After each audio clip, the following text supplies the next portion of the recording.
Kylian Mbappe's arrival at Real Madrid has been called many things: scary, disappointing, and even a tactical nightmare. Without Mbappé? You're searching for a problem, right? After that El Clasico, where he was caught offside 8 times, the critics were ready to write him off. But if you look past the headlines and the social media memes, a different story emerges. Is he actually struggling, or are we just witnessing the evolution of the world's best player in the world's toughest environment?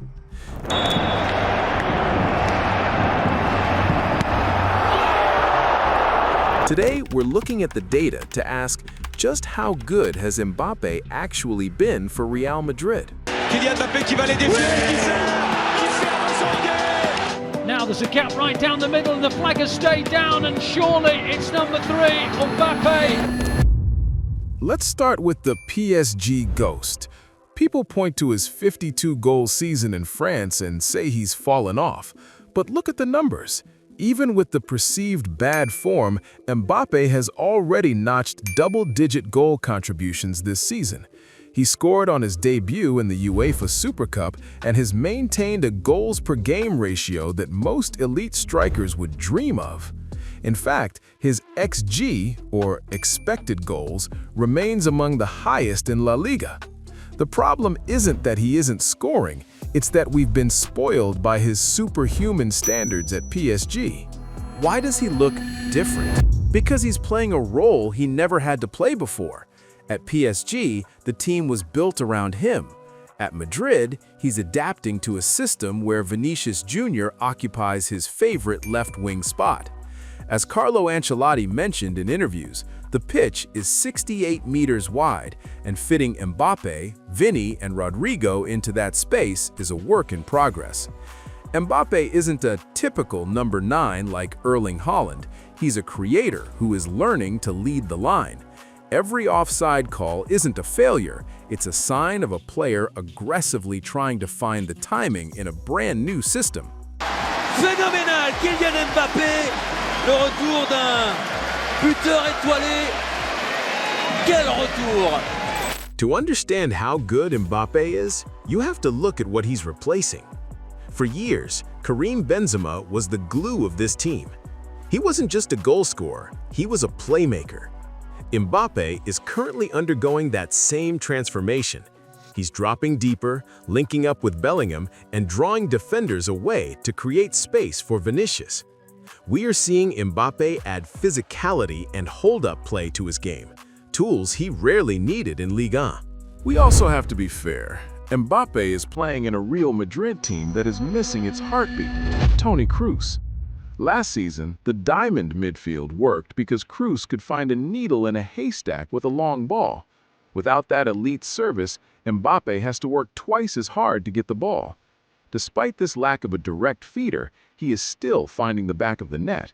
That's not a player in decline. That's a player carrying an elite attack through a transitional phase. It's easy to forget he's only been in Madrid for a few months. Moving from the comfort zone of France to the tactical rigor of La Liga is a massive jump. Even with the drama surrounding the French national team and the Ballon d'Or snubs, his output remains elite.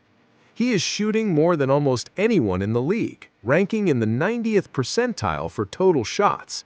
The clinical edge will come back. What matters is that he is getting the chances. One of the most underrated aspects of Mbappé's good start is his willingness to share the spotlight. At PSG, the project revolved entirely around his ego and his pace.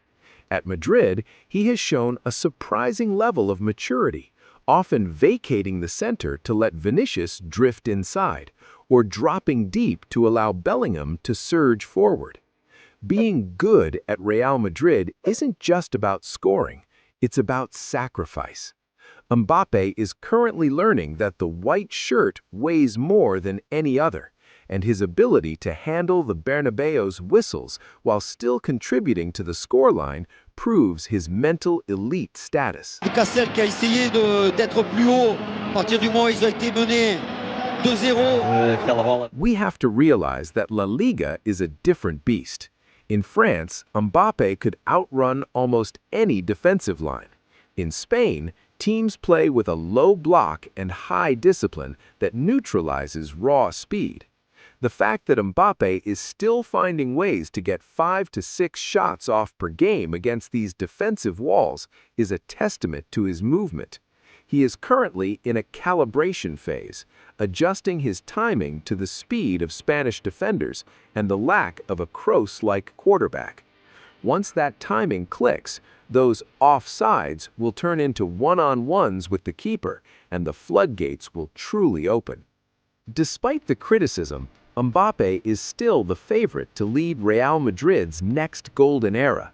When you look at his output compared to other marquee signings in their first 4 months, he is actually ahead of the curve.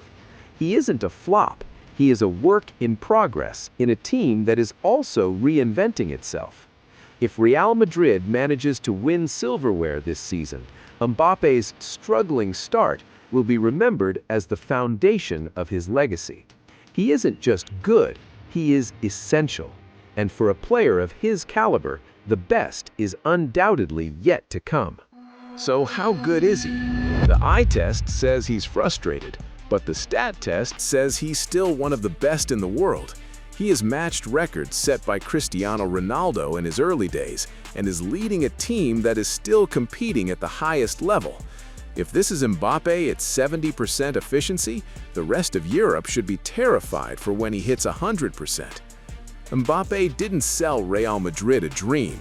He's delivering a reality that takes time to polish. But what do you think?